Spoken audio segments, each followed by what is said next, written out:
Voilà, chers compatriotes, on a tué à Beni. Oui, on a tué. Je ne sais pas. On a Bomaki na terrasse. Toyoki batuba koufi.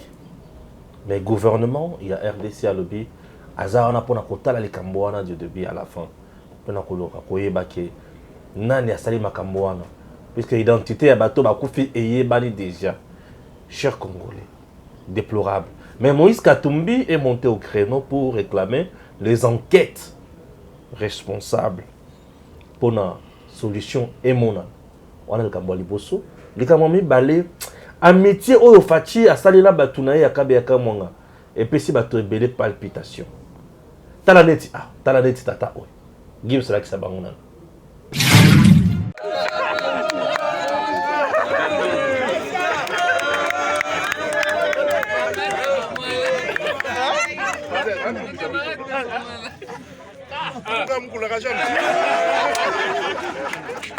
Je ne l'aurais jamais reconnu. Ma camarade, ça m'a parlé.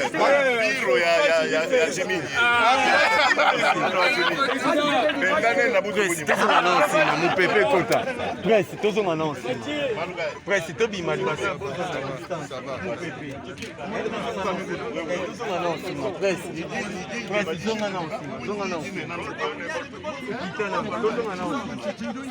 Ah bon? CD déjà. Papa, toujours on t'a laissé CD. Maman, attention, laissez CD. Moi, je ne sais pas que j'ai un alunage. Ah, bichi, oui, là, oui. Non, non, pas. Maman, c'est là qu'il y a eu. Ah,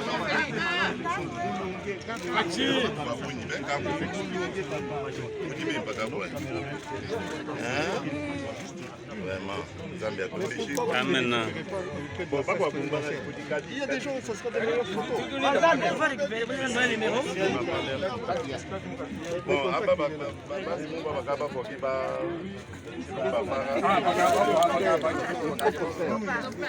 c'est le grand frère de Papa Etienne. Vous sentez que c'est un président oyo ayebi baninga na ya bomwana. Alabi yo okoli boy wakulaka jinoko. Yo okoli boy. Ah. Bon, c'est bon. Mais lequel est makam? Balobi macha momenu, kotuka kujimini. Balobi makamwebele makila na ngai. Mon sang, likama mon sang. Peter Tiani via bien sûr Edmond Izuba. Pourquoi n'attendre Bango? Puisque Edmond Izuba aujourd'hui c'est un confrère où Yassara Kamoussala Moko Malam qui est connu. Ce qui a tweeté information et Kendaka. Peter Tiani, c'est un aîné dans ses métiers plutôt, qui fait également son travail aux côtés. Il y a Moïse Katumbi, le cola, chargé à communication naïe. À lobby que j'ai été encore une fois interpellé par la DGM Kinshasa à mon retour de Kisangani. Après plusieurs coups de fil, des agents qui me détenaient m'ont finalement relâché tout en me disant que je suis fiché à la DGM. À Tony. Moi fiché. À Tony les sources. Pourquoi? À Tony les sources, je dérange qui? Je ne comprends plus rien. Wana Peter Tiani. Maintenant, Edmond Izuba a lobby liberté de la presse, très critique vis-à-vis du régime actuel. Le journaliste Peter Tiani est surpris d'apprendre qu'il est désormais fiché à la DGM. Toutes ces sorties en dehors de la capitale doivent recueillir une autorisation préalable de la hiérarchie. Il a été à nouveau interpellé par le même service. Wana information. Chers compatriotes, jusqu'à la fin. Il s'appelle Sele Kanangila, porte-parole national bien sûr. Il y a parti Otobengi, CNC, Congrès, non, c'est comment encore? Congrès national. Congrès national congolais. Merci. Parti, cher, il y a président Pius Mabul. Balobi, il dirige les Kinshasa, qu'est-ce que je dis? Il dirige le ministère de l'urbanisation, plutôt de l'urbanisme, sans associer les experts en matière. Il est taxé dans Makambouane. Les autres même demandent plus mobile remaniement aux autres de Makalami qui étaient abattus à Soukombo n'a été. Les urbanistes, les urbanistes autoproclamés, je sais de quel garçon vous voulez parler, un certain Kiyangi ou Kiyangi, un assistant de premier mandat à l'Isaïe. Oui, je connais. Merci beaucoup, bonjour. Bonjour Stéphane. Joyeux Noël et bonne année. Merci beaucoup de votre invitation. Merci. Vous êtes grand journaliste dans ce pays. Merci. Je vous demande de ne pas accorder votre studio à n'importe qui. Vous m'aviez envoyé les liens de l'émission en question. Je n'ai jamais réagi parce qu'il n'y avait pas quelque chose auquel je devrais réagir. Les garçons qui est passé ici, j'ai cherché quelques informations sur lui. On m'a dit qu'il est assistant du premier mandat à l'ISAU et tout ça. Je lui apprends qu'au ministère, il y a des gens comme les conseillers Songi, comme les Viewechi, c'est des experts, c'est des urbanistes, des experts. Il lui dit que là-bas, il n'y a pas des urbanistes. Non, mais vous savez qu'aujourd'hui, quand on a besoin du travail, on a plusieurs méthodes pour en chercher. Ah, il est à la recherche d'emploi. Je sais que plus d'une fois, je sais de quoi je parle, je ne vais pas faire des débats. Je vais seulement vous demander, en tant que journaliste, de passer au ministère. Vous trouverez qu'il y a des experts, des gens qui ont de l'expertise, qui ont de l'expérience. Vous avez quelqu'un comme M. Songi qui est conseiller qui ne propose absolument rien pour Kinshasa jusqu'à présent. Qui est conseiller en charge de l'urbanisme d'ailleurs. Qui ne propose rien qui a une expertise énorme, qui a fait beaucoup de propositions, beaucoup de choses.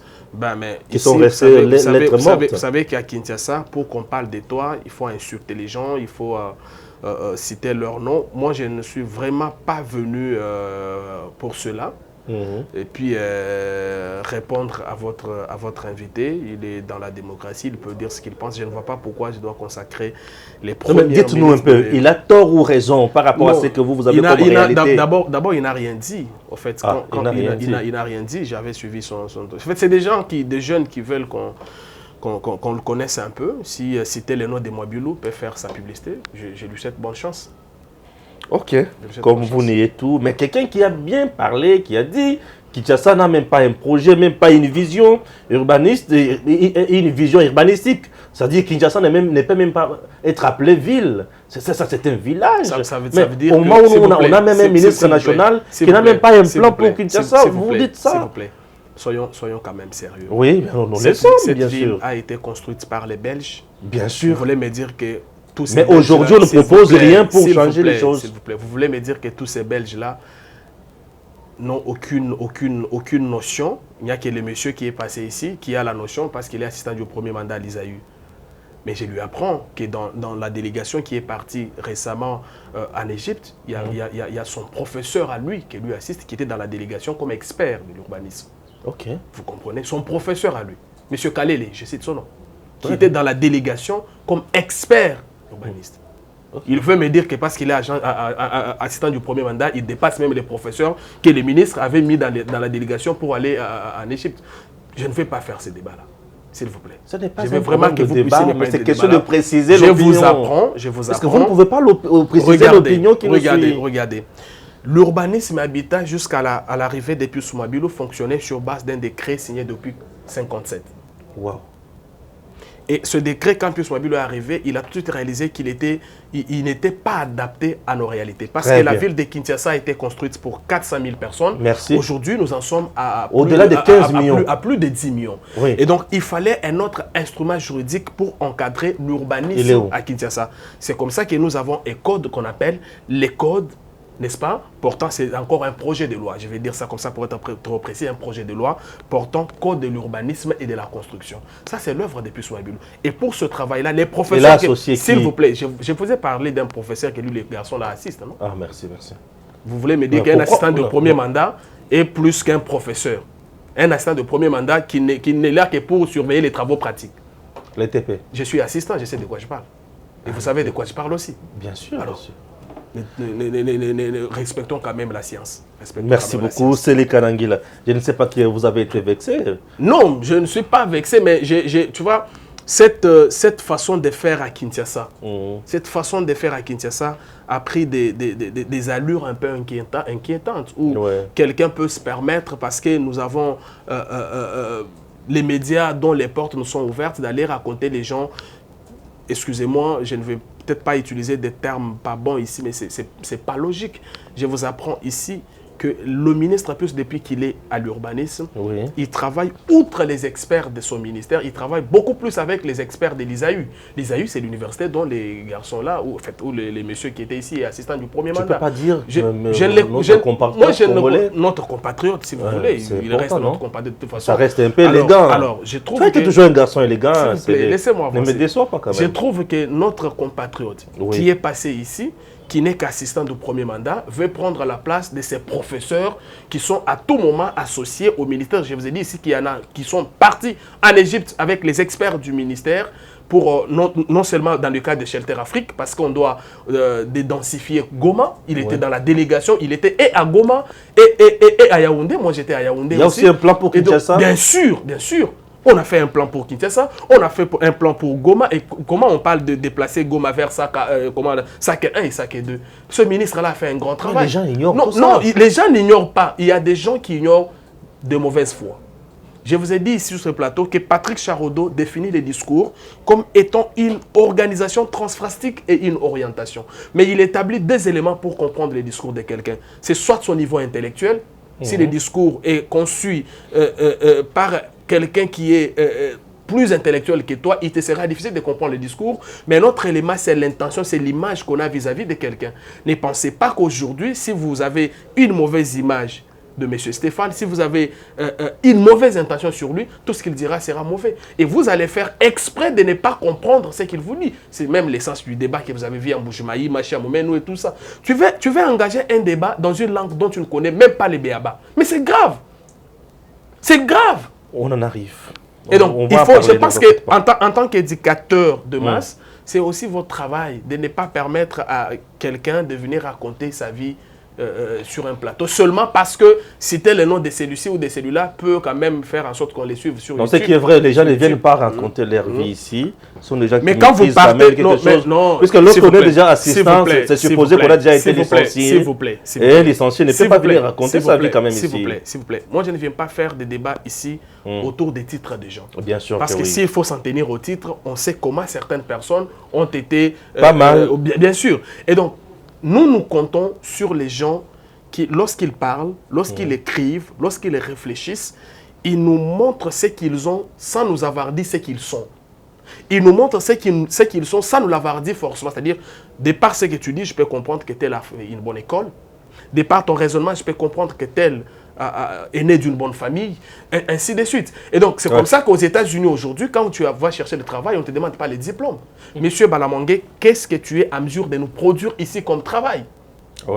Qu'est-ce que tu es à mesure de nous produire ici comme travail? Ça, c'est le système américain. Parce que détenir les titres de fin d'études, excusez-moi, ce n'est plus un critère qui rassure. Absolument. Très bien. Merci, Céline Kalangila. Entrons dans le bain, bien sûr, de nos thématiques. Commençons avec la première. Peter Tiani, qui est parmi les communicateurs ou bien chargé de la communication de Moïse Katumbi, interpellé pour la deuxième fois à l'aéroport par le service de DGM. Il dit que son nom est fiché là-bas. Il se demande pourquoi, il dérange qui et consort. Comment vous trouvez ça? Bon, j'ai lu l'information à travers les médias sociaux. J'ai vu beaucoup d'amis revenir là-dessus. J'ai lu Edmond, j'ai lu Lokala. J'étais en train de lire quand je venais lui-même Tiani. J'ai essayé d'entrer en contact avec lui. Son téléphone a sonné sans succès. Donc, je suis certainement sûr qu'il pourra me rappeler une fois qu'il est dégagé. Très bien. Mais moi, j'ai toujours dit... ce que j'ai dit sur Peter Tiani, je l'ai dit aussi sur Pero Louara quand il a eu pratiquement le même problème. Je pense que lorsque quelqu'un a un problème avec la justice, nos lois voudraient qu'aussitôt interpellé, qu'on lui communique. Monsieur Balamangué, vous êtes là pour tel ou tel autre fait. Ne pas le faire peut être interprété comme une torture et ce n'est pas une très bonne chose dans un état de droit. Très bien. Tiani est un citoyen congolais. S'il a énervé la loi, il faut les lui faire signifier, de lui faire comprendre et lui dire à la limite ce que la loi prévu pour telle ou telle autre infraction qu'il a commise. Mais le prendre, ne rien lui dire, excusez-moi, ce ne sont pas des bonnes pratiques, mais je ne vais pas faire un grand commentaire, d'autant plus non, que... c'est une question qu'on doit se poser, puisque ça va de l'image de service. D'autant plus que j'ai essayé d'entrer en contact avec les services de la DGM. Il y a un responsable qui a promis de me revenir avec plus de précisions, le temps de chercher aussi les DG Tiani que je salue. En passant, à ce moment-là, j'aurai assez d'éléments pour m'exprimer. Est-ce que ça ne fâche pas certaines sensibilités du fait que l'homme travaille pour Katumbi? Mais si je me base sur ce que les confrères ont écrit, c'est des confrères crédibles, je ne peux que condamner. Si c'est là est le cas, je ne peux que condamner les services de non, DGM. je condamne cette façon de faire là. C'est pas bon. C'est pas bon, ça discrédite non, c'est pas bon. Dans un état de droit, c'est pas bon. Dans un état de droit, c'est pas bon. Est-ce qu'on ne lui reproche pas quelque chose un peu? Non, mais de toutes les façons, c'est comme ça que moi, je ne veux pas qu'on s'interroge. Oui. Moi, j'aimerais qu'on aille chercher l'information, c'est-à-dire qu'on appelle les services de la DGM, qu'on appelle les concernés lui-même. Les concernés, je l'ai appelé, son téléphone a sonné à vide. Maintenant, j'ai eu un responsable de la DGM qui a promis de me donner les éléments en ce moment-là. Si nous avons une autre très bien. demain, on pourra toujours dire. Voilà, comme on est encore au niveau de l'aéroport, on doit prendre l'avion pour l'Est du pays, non? Bien sûr. C'est très important. Là-bas, à Béni, il y a eu des morts. On nous parle de l'attentat, on nous parle d'une bombe, on nous parle... Je ne comprends plus rien. Vous suivez quand même l'actualité de près. Il s'agit de quoi concrètement? Et qui est à la base de cet acte ignoble? Notre parti, le Congrès national congolais, a communiqué ce matin à ce sujet. Il a présenté ses condoléances les plus attristées à toutes les familles concernées par cet attentat, par cet acte méchant. Et on a appelé à la vigilance de nos services de sécurité de manière à ce qu'on puisse jouer à l'anticipation. Ça, c'est un élément. Le deuxième élément, cher Stéphane, c'est qu'aujourd'hui, ce qui s'est passé le jour de la Noël dans cette partie du pays. On appelle ça, après l'attentat kamikaze, c'est juste de précision, de Patrick Mouyaya, après l'attentat kamikaze de la Noël, 8 compatriotes sont morts et 20 blessés. Une vingtaine de blessés, effectivement. Mesures de sécurité renforcées, couvre-feu déjà à 19h. Oui, on passe de 20h à 19h. Voilà, le gouvernement salue la mobilisation unanime de la nation contre cet acte et la solidarité exprimée pour nos frères de Béni. Patriotisme toujours. Et donc, c'est ça que j'étais en train de dire. Vous savez, lorsque nous avions dit, lorsque le président, les deux armées, l'armée ougandaise et celle congolaise, avaient levé l'option de mutualiser leurs forces afin de combattre cet ennemi commun, notre parti a communiqué, je crois, sur ce plateau pour faire comprendre aux compatriotes qu'on faisait face à une même menace. On avait un ennemi commun, c'est vraiment l'ennemi que tout le monde aujourd'hui a et que la plupart des nations s'organisent dans le cadre de leurs différentes structures régionales, sous-régionales, ainsi de suite, pour combattre cet ennemi.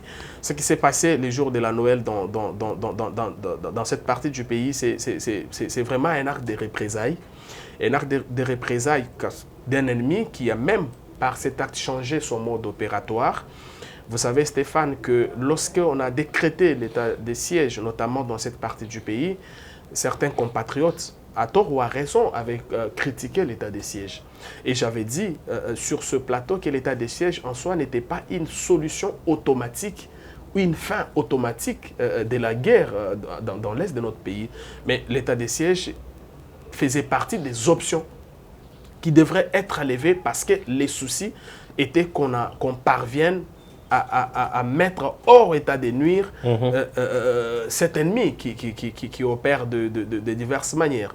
Et donc, l'état de siège est venu. Pendant l'état de siège, l'ennemi s'est vu être sérieusement menacé.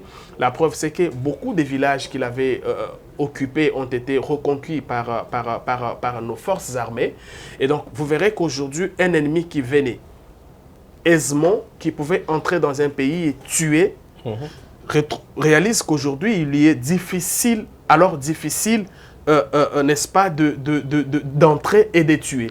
Et la seule solution maintenant pour cet ennemi, c'est de changer les modes opératoires. C'est comme ça que vous l'avez vu aujourd'hui, par exemple, profiter de la fête pour aller frapper sur notre territoire. Et donc, moi, je pense qu'il s'agit là d'un acte de représailles de quelqu'un qui est mécontent, qui voit en état de siège et même aux opérations conjointes lancées par les deux armées, la fin de son aventure, c'est à mon sens un peu normal qu'il s'exprime de cette façon-là parce que, attendez, vous n'allez pas quand même arriver, vous mettez totalement fin à son aventure et puis lui est en train de vous pensez qu'il renforçait le couvre-feu aujourd'hui c'est la meilleure solution? Aujourd'hui, certains compatriotes parlent même de la comédie. Aujourd'hui, ce qui se passe, non, aujourd'hui, ce qui se passe sur notre territoire est une preuve qu'effectivement, l'état de siège a été efficace et que la puissance de feu imposée sur l'ennemi par l'état de siège a amené l'ennemi à changer de méthode. Maintenant, c'est à nous de jouer à l'anticipation, c'est à nous de jouer à la prévention, de manière à ce qu'on puisse nous agir avant l'ennemi. Parce que je vous rappelle que quand les kamikazes qui s'est explosé devant les bars est arrivé, son intention c'était d'aller à l'intérieur du bar. Et je me dis, s'il était entré à l'intérieur du bar, ça signifie que ça serait pire. Donc, il y a eu la vigilance de la sécurité du bar qui a tout fait pour empêcher à ce monsieur d'accéder, d'aller à l'intérieur, et c'est comme ça qu'il a levé l'option d'exploser de l'extérieur. Ça veut dire qu'un travail avait déjà été fait. Et donc maintenant, ce qui compte, je pense que si il y a réellement collaboration entre d'une part les autorités, la population et l'armée, il y a lieu d'avoir certaines informations dans le cadre de cette parfaite collaboration afin de jouer à la prévention, de jouer à l'anticipation, de manière à ce que demain, quand on aura une autre émission, qu'on ne vienne pas commencer par présenter les condoléances à ceux qui ont perdu les leurs, que l'on vienne vanter, n'est-ce pas, les prouesses de notre armée sur cet ennemi. Certains pensent que ce sont des insuffisances de l'état des sièges qui n'a pas été bien réfléchi. Et quand on a tué en France, à côté d'un stade où le chef de l'État suivait le match, c'était quoi? Quand il y a une semaine, une voiture, un monsieur s'est explosé sur la journée d'ailleurs à Londres, c'était quoi? Il y a encore état de siège là-bas? Non. Alors, en fait, je ne vais pas verser dans les compatriotes ont raison de s'exprimer, mais je pense que là, il rate un peu l'occasion de saluer la volonté qui est traduite aujourd'hui, la volonté du président de la République qui est traduite aujourd'hui par les actions concrètes sur terrain, les actions qui contraignent aujourd'hui ces ennemis à même revoir leur mode opératoire. J'ai commencé par rappeler que le terrorisme est notre ennemi mondial aujourd'hui. C'est notre ennemi mondial et il fouette tous les pays, même les pays les plus sécurisés au monde. Comment vous pouvez imaginer qu'en Afghanistan, où l'armée américaine sécurise l'aéroport, que les terroristes frappent là-bas et qu'il y ait des morts même côté américain? Tu sais, autour de la question de l'insécurité dans l'Est, si nous sommes une nation responsable, il n'y aura pas opposition, il n'y aura pas majorité. Il y aura des Congolais qui sont tous engagés pour protéger leur territoire parce qu'on ne deviendra président dans ce pays que si vous avez un territoire. Ça veut dire que si aujourd'hui les terroristes nous ravissent le territoire, même tous ceux qui ont des ambitions ici de devenir Premier ministre, de devenir président, et ainsi de suite, ils seront présidents de quoi? Je pense qu'autour de cette question, si nous sommes sérieux avec nous-mêmes, nous ne pouvons même pas faire passer ce genre de messages dans nos médias. Parce que c'est des messages qui peuvent aussi décourager et ce n'est pas une très bonne chose pour nous. Et donc, moi je note ici qu'il y a une armée derrière un commandant suprême qui est plus qu'engagé à rétablir la paix. Et ce commandant a levé pas mal d'options. Et ces options salvatrices produisent les fruits qui amènent l'ennemi aujourd'hui à revoir sa façon de faire. Moi, je souhaite qu'on maintienne le cap, à la limite qu'on les renforce, parce que nous sommes presque au bout du tunnel. Presque au bout du tunnel, mais certaines langues pensent que le gouvernement d'abord incapable. Certaines langues disent plutôt que le gouvernement est d'abord incapable de nous donner la nature même de la bombe. On ne sait même pas, il s'agit de quelle bombe. Paraît-il que certains services de sécurité sur l'étendue de la ville n'arrivent pas à faire le travail comme il se doit. Et la population est presque abandonnée. Non, la population n'est pas abandonnée, Stéphane. Si cette population était abandonnée, elle ne se réunirait pas pour fêter. Non, se réunir S'il pour fêter, ce n'est vous pas plaît, un non. problème. Est-ce que vous pensez que si vous vous sentez insécurisé, vous allez sortir de votre maison pour aller fêter? Le mode opératoire du terroriste sont multiples. Et pourquoi laisser la population aller fêter au moment où on sait que nous sommes en train de traverser un moment difficile? S'il vous plaît, est-ce que je peux avancer? Vas-y. J'ai dit que les modes opératoires du terroriste sont multiples. Bien sûr. Ils s'explosent, Mhm. ils attaquent avec la machette, ainsi de suite. Mais dans notre pays, vous verrez que les attaques auxquelles on était habitué, c'est des attaques par machette. Et les attaques par machette, c'était comme si, sur notre territoire, dans un village ou dans une ville, un groupe peut entrer, s'aventurer et puis s'en aller. Aujourd'hui, ce n'est pas le cas. Ça signifie qu'il y a eu avancé. Quelque chose s'est passé. Maintenant, moi, je dis que ce qui s'est passé, on ne doit pas croiser les bras et dire que ça s'est passé. Nous devons maintenir le cap, à la limite le renforcer, le doubler ou même le tripler, de manière à ce qu'on puisse, n'est-ce pas, contraindre cet ennemi à lever le main, à dire, ok, abandon. Comme ils ne peuvent pas le faire par leur propre volonté, c'est comme ça que l'état de siège les contraint, justement. Oui. C'est comme ça que les opérations conjointes, effectivement, les amènent à comprendre cela. Maintenant, c'est comme j'ai dit, nous faisons face à quel ennemi? C'est un ennemi invisible. Cet ennemi est dans la population. Cet ennemi a même fait les enfants avec certaines de nos sœurs. Cet ennemi a fait les enfants avec certains de nos frères. Ça devient compliqué là aussi. C'est pourquoi on parle de la guerre asymétrique. Ah oui. C'est-à-dire, vous combattez contre un ennemi invisible. Il peut même être votre femme. Oui, il peut même être votre frère. Ainsi de suite. Mais ajoutez à cela certaines complicités que le chef de l'État a décriées ici dans notre armée. Au fait, nous faisons face ici à un ennemi à la fois au niveau interne et au niveau externe. Parce que dans ce qui se passe dans cette partie du pays, vous êtes sans ignorer qu'il y a les multinationales qui tirent des dividendes. Et donc, ce qui compte, c'est l'amour de ce pays. C'est comprendre qu'on est opposant aux majorités parce qu'il y a un pays qu'on appelle la République démocratique du Congo et que chacun arrive à jouer sa partition pour qu'on protège ce pays. Si nous avons nos querelles politiciennes, si nous avons nos problèmes, les traiter à l'interne, mais pourvu que chacun travaille, pourvu qu'on puisse se mettre d'accord derrière le président de la République, derrière ses initiatives, pour que ce pays soit protégé contre l'ennemi. Voilà les raisonnements patriotiques, la réflexion patriotique que j'aimerais voir dans chacun de nous, parce que le Congo, c'est le seul pays que nous avons. Nous n'en avons pas deux. Et si aujourd'hui nous perdons le Congo, personne ne va postuler pour être gouverneur, personne ne va postuler pour être député, ainsi de suite. Donc j'aimerais que le patriotisme puisse primer sur nos appartenances ethnico-tribales, ainsi de suite, qu'on regarde tous un peu comme la France. Lorsqu'il y a une question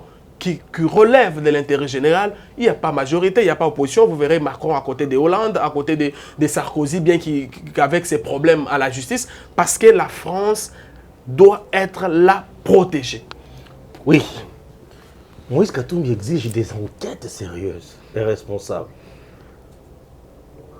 C'est compliqué aussi. Les enquêtes ont été ouvertes avant qu'il ne s'exprime. L'incident est survenu, je crois, samedi soir. Le même samedi, le gouvernement a communiqué et les enquêtes ont été ouvertes. Mais souvent dans notre pays, nous connaissons bien.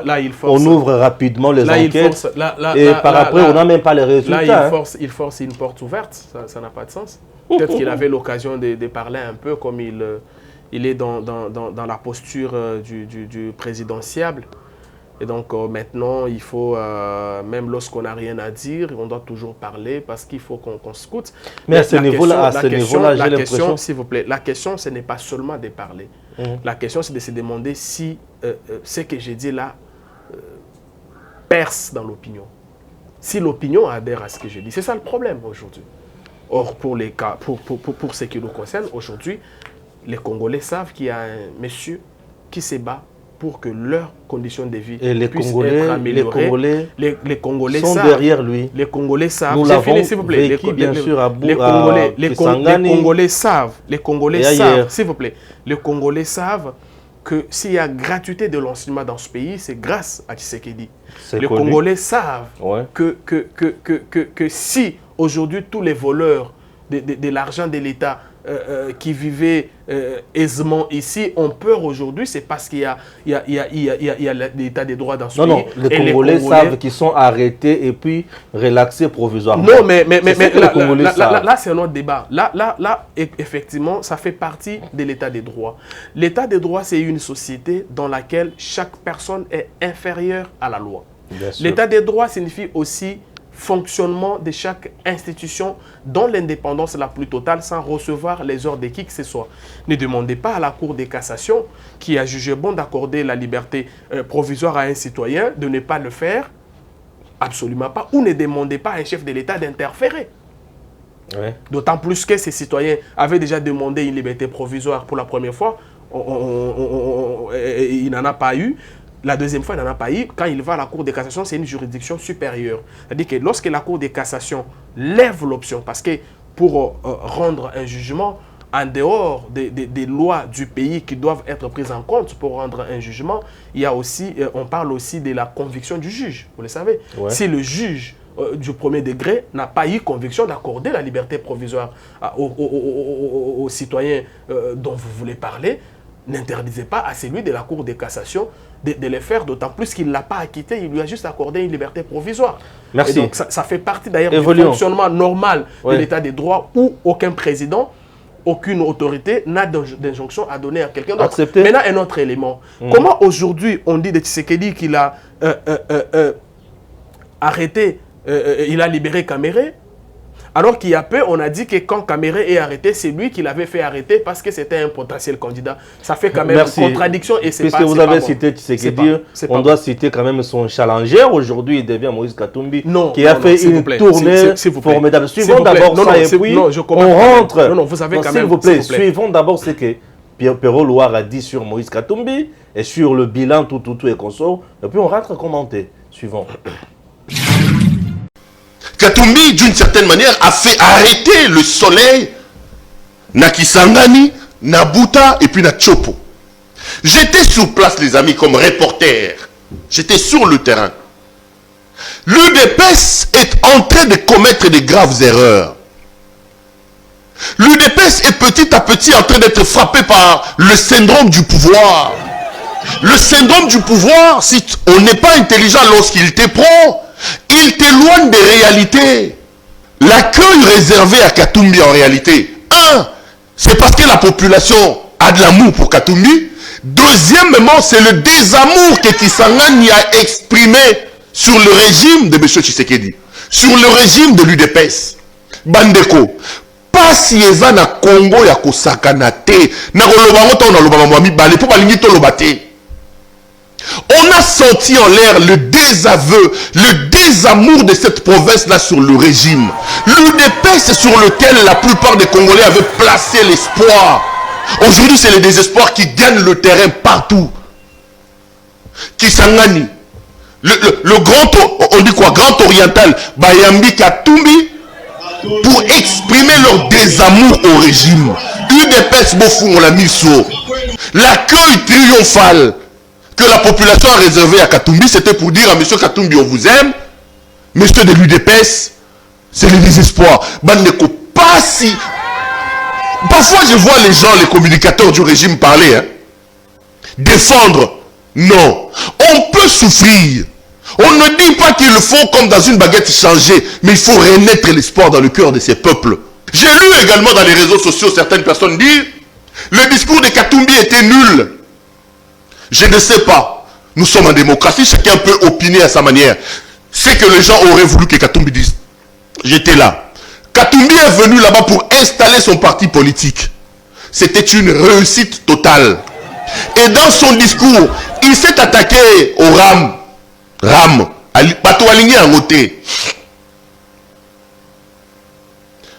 Il s'est attaqué au RAM. Il a dit que Mboke Kokondemabe, courant et alité. Je ne sais pas ce que les gens attendaient qu'ils disent.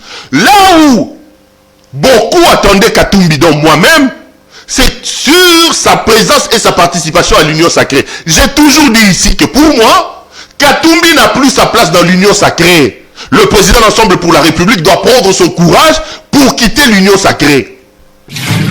Voilà, on vient de suivre Perrault qui montre d'abord la foule qui est derrière Katumbi. Et si cette foule est derrière Katumbi aujourd'hui, c'est à cause de la souffrance. La foule s'attend à espérer peut-être que l'UDPS allait changer les choses. Malheureusement, l'UDPS n'a rien fait.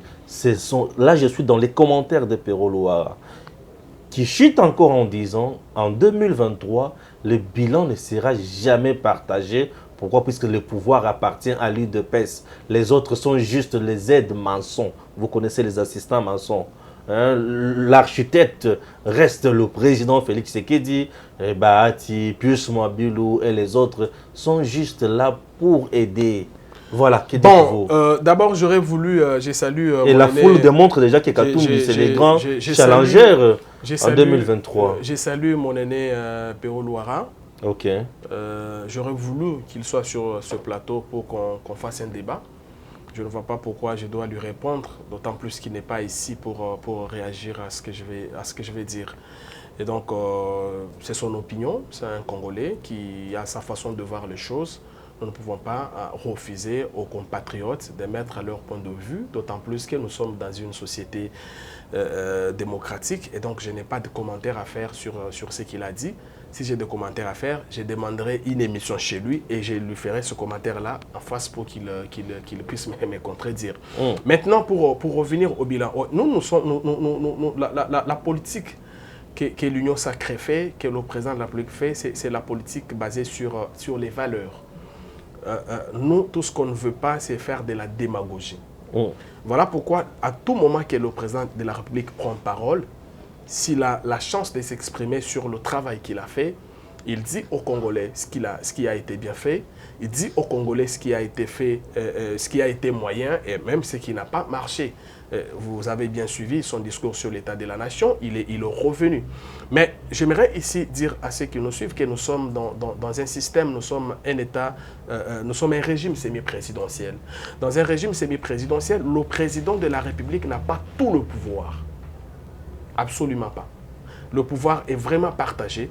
Le gouvernement joue sa partition, le Parlement, les cours et tribunaux, ainsi de suite. Et donc, ne demandons pas au président de la République de faire le travail du gouvernement, ainsi de suite.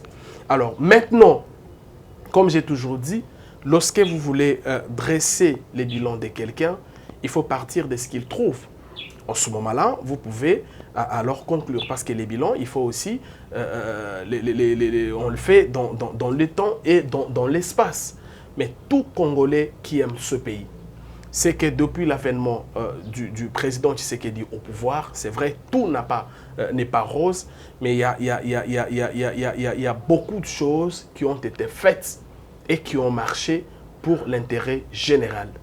Sur les plans sociaux, sur les plans sécuritaires et même sur les plans organisationnels. Sur les plans social, peut-être que vous allez me poser la question, social, j'ai toujours dit que c'est vague. La gratuité, c'est les sociales. Les transports, c'est du social. Ça peut être les transports aériens ou terrestres, c'est du social seul. Vous comprenez? Très bien. Et il y a eu des efforts, n'est-ce pas, conjugués pour voir un peu les vivres, je vais dire les biens de première consommation, notamment les vivres frais, qui sont beaucoup plus consommés ici. Vous savez, les négociations qui ont été entamées par les gouvernements et certains opérateurs économiques, ils ont fait preuve d'une mauvaise foi. Les gouvernements lui-même, aujourd'hui, a accepté, n'est-ce pas, de mettre la main à la pâte de manière à ce que le problème soit résolu, non pas de manière, je vais dire, circonstancielle, mais de manière structurelle. Parce que le problème que nous avons, il n'est pas conjoncturel, il est structurel. Et donc, il faut trouver des solutions de manière structurelle. Et ces solutions qui seront trouvées, j'ai peut-être entendu un faux débat dans les réseaux sociaux, les vivres frais qui sont là, ce ne sont pas des vivres frais liés à la fin de l'année.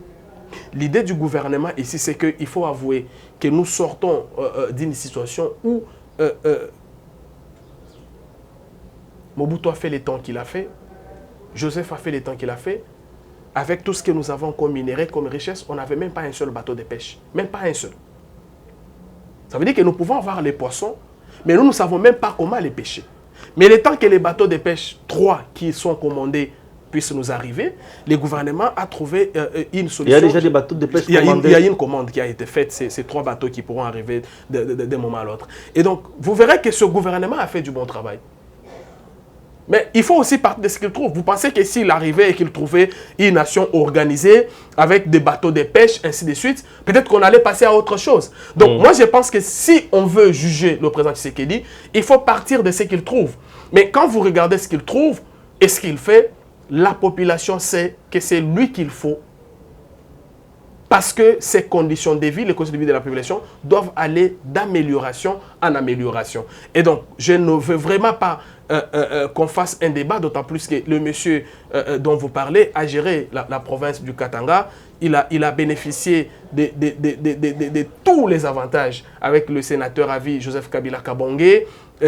Il a fait beaucoup d'années comme gouverneur, mais quand vous allez au Katanga, il y a la misère. Il fallait attendre que Kanfoua et Kiaboula viennent pour trouver une solution à ce problème-là. Aujourd'hui, ils se battent. Et donc, vous réaliserez que la Bible dit, celui qui est fidèle dans peu de choses sera fidèle dans de grandes choses. Les messieurs dont vous parlez, c'est parce que vous ne les connaissez pas. Moi, je connais des journalistes ici qui ont fui le Katanga à l'époque où il est gouverneur seulement parce qu'ils avaient un point de vue contraire à ce que lui pensait. Vous connaissez Jean-Paul Mobiaï qui est à Congo Web, posez-lui la question, dans quelles conditions il a quitté le Katanga? Dans quelles conditions il a quitté le Katanga? C'est un monsieur qui n'accepte jamais la critique, c'est un monsieur qui fait tout pour ses intérêts. J'ai fait le Lubumbashi 2 fois, on vous dit que si vous les voyez réparer une route, sachez qu'il a une boutique, un magasin ou quelque chose sur la route. Donc, tout ce qu'il fait, il voit son intérêt. Alors que dans tout ce qu'il fait, il voit l'intérêt général. Il voit l'intérêt général. Et donc, moi, je me dis que dire de lui qu'il sera un adversaire, non. C'est quelqu'un qui va peser 0 poids. De toutes les façons, si nous avons une élection crédible, je ne le vois pas gagner l'élection. Il va la gagner par cœur. Il va dire quoi aux Congolais? Et j'ai pris qu'il y ait quand même un débat contradictoire entre lui et le président Tshisekedi, comme ça que chacun dise aux Congolais ce qu'il compte faire pour eux, qu'il n'a pas pu faire, et pourquoi il n'a pas pu faire pendant les quelques temps qu'il a eu à gérer. Merci Félé. Parlons du président Félix Tshisekedi. Il est dans l'espace Kasaï. Là-bas, je parle de l'espace Kasaï puisque il était d'abord à Mbujimaï. Mbujimaï, c'est presque le centre du Kasaï oriental. Il doit se rendre au niveau des Sankourou, c'est déjà une autre province. Kasaï central, oui. Il était aussi dans les territoires les territoires en question encore, c'est quoi? Kabea Kamanga, c'est chez lui, hein? C'est chez lui, bien sûr. Mais il a tenu les discours, jusqu'à présent, des discours à Chiluba. On lui dit, on parle déjà que c'est un séparatiste. Il est tribaliste. Lorsqu'il parle de Macha Momeno, il devient identitaire. Là, c'est Mike Mukebai s'il vous qui plaît. dit qu'il est allé trop loin. Il parle de son sang. C'est comme qu'il est en train de fustiger, de voir les autres inutiles. Est-ce vrai ce que Mukebai dit? Je vais être correct les ensemble avec les autres. Je vais être correct avec vous. Oui. Je salue d'ailleurs l'honorable Mukebai, là où il me suit. Malheureusement, je ne peux pas lui répondre, d'autant plus qu'il n'est pas sur ce plateau pour qu'il puisse me contredire. Vous savez, lorsqu'on ne maîtrise pas la langue, à la limite, au lieu de commenter, il faut se taire ou se référer aux gens qui maîtrisent la langue pour qu'ils vous expliquent. Là, il s'agit de quelqu'un qui parle bien Tshilouba. S'il vous plaît, s'il vous plaît. Ouais. Pour qu'ils vous expliquent le sens.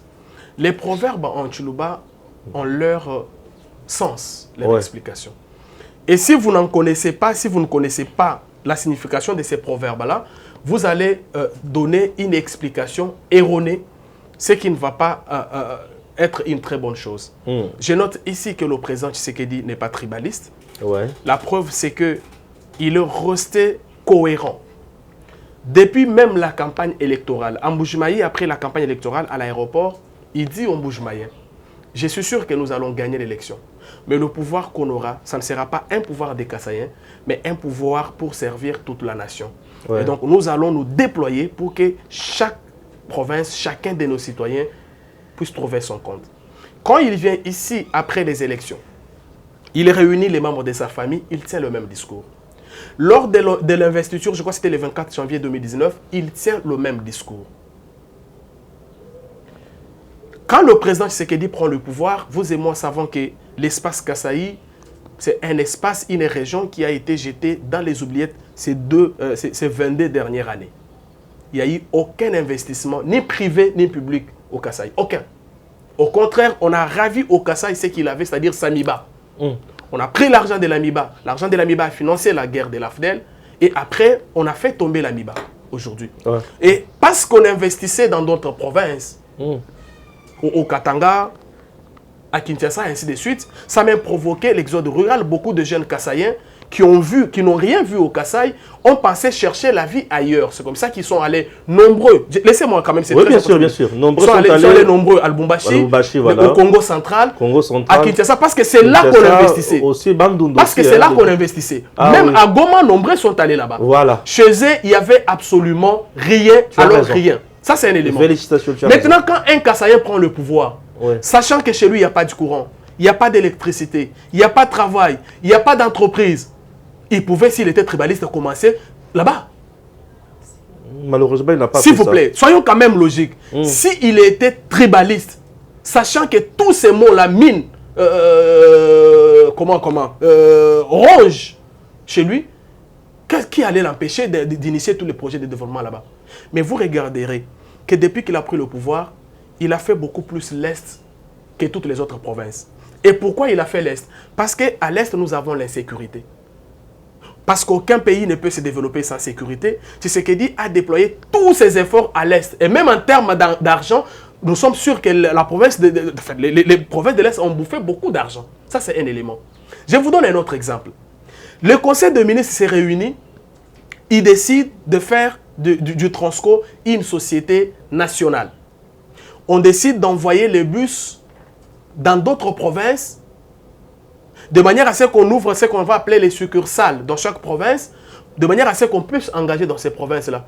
Mais Tshisekedi sait que chez lui, il n'y a aucune entreprise. Il pouvait prendre les bus envoyés chez lui s'il était tribaliste. Vous savez où on a envoyé les bus? À Buta, à Kisangani.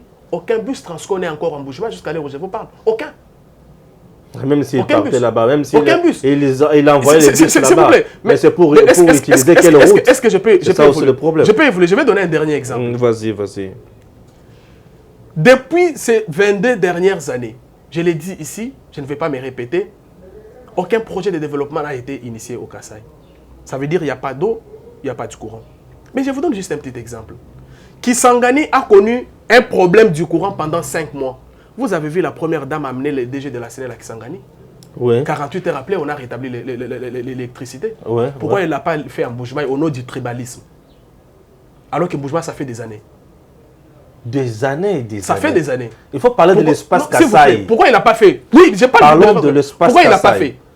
Partant de quelques exemples que je viens de vous donner ici, vous réaliserez que les gens qui accusent du tribalisme ou des tribalistes, c'est des méchants. Félicitations. C'est des méchants. Tu as raison.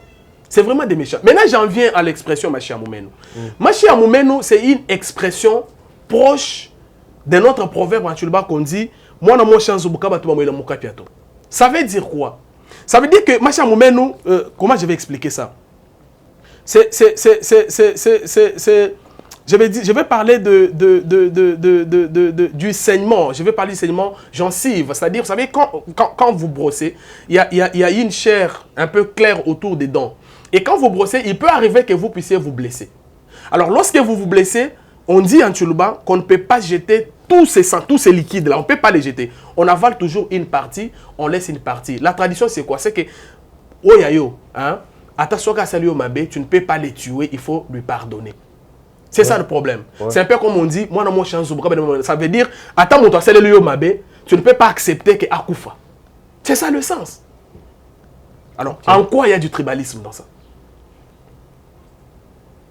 Il dit que c'est identitaire. Non, c'est son point de vue. C'est son point de vue. Moi, j'ai un grand respect pour l'honorable Mike. J'aurais voulu qu'il soit sur le plateau pour que je lui donne ces éléments et qu'il me dise ce qu'il en pense. Maintenant qu'il n'est pas là, moi, je ne peux pas commenter ce qu'il a dit.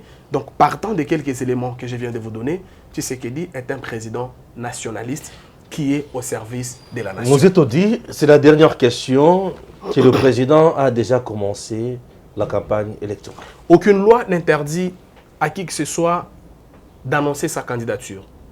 Mais par contre, la loi interdit la campagne électorale avant les coups d'envoi. Et ce qu'il fait là, ce n'est pas une campagne? Non, il a annoncé qu'il sera candidat en 2023. Aucune loi ne lui interdit. La Constitution, d'ailleurs, garantit son deuxième mandat constitutionnel. C'est 5 ans renouvelables une seule fois. Et donc, je respecte ce que l'honorable Mosito a dit, mais je trouve que là, le président Tshisekedi n'a violé aucune loi, d'autant plus que nous, Congolais, attendons sa candidature en 2023. D'abord, notre parti, le Congrès national congolais, prépare sérieusement sa réélection et nous avons confiance en notre peuple. Nous croyons qu'au regard des efforts qui ont été consentis sur le plan national, je viens d'en évoquer d'autres ici, le président Tshisekedi aura son deuxième mandat. Maintenant, quitte à ceux qui ne sont pas prêts pour aller à ces élections, d'étaler leur lit de contestation, Kadiba, machin. Nous, on prépare les élections et le moment venu, si ces gens-là ont un message, un discours, un programme à présenter à la population, ils n'ont qu'à préparer les élections. Comme ça, nous irons interroger la population congolaise si elle est contente ou pas de la première gestion du président Tshisekedi. Merci beaucoup. Il s'appelle Sélé Kalangila, chers compatriotes. Vous l'avez certainement apprécié puisqu'il a répondu avec, bien sûr, précision à toutes nos questions. Nous disons merci à tous celui qui continue toujours à nous soutenir et continue toujours à vous abonner, partager nos liens, télécharger nos vidéos. Vous êtes en tout cas totalement libre, en fait, ce que vous voulez. Ne pas pirater quand même. Alors, toutefois, ceux-là qui téléchargent mes vidéos pour le diffuser ailleurs, je vous permets. Je n'interdis à personne. Ok? On a refondé dans YouTube, je ne le ferai pas ça. Moi, je suis au début, j'ai téléchargé les vidéos des autres. On te met au fond dans YouTube. Bozo comme la mingi. Est-ce que na cause un peu vidéo là? Zoa. Na fond nulle part. Je ne suis pas là. Ok? Bosala obolingi. Botala tinasuka pe boka bola baninga. Ok? C'est très important. Nous sommes là pour notre pays. Ceux qui osent ils ont pour se payer la musala na salle. Ngana banda kozwa ya bato o banda ba se pour banda se payer la misala na bango. OK? Je remercie beaucoup Christian Bosembe qui m'a beaucoup aidé aussi. Raphaël Olokonkana en celui-là. Merci Raphaël. Merci aussi na sango à un certain moment. Merci Napero quand même pour la vidéo mais kusatini la ganga et puis ça en matière. Merci. Merci Nabato Belé. Au Messana Kolanda Bisso de partout. On est là pour notre pays. Moi, ma ligne éditoriale, c'est soutenir les institutions et la République démocratique du Congo.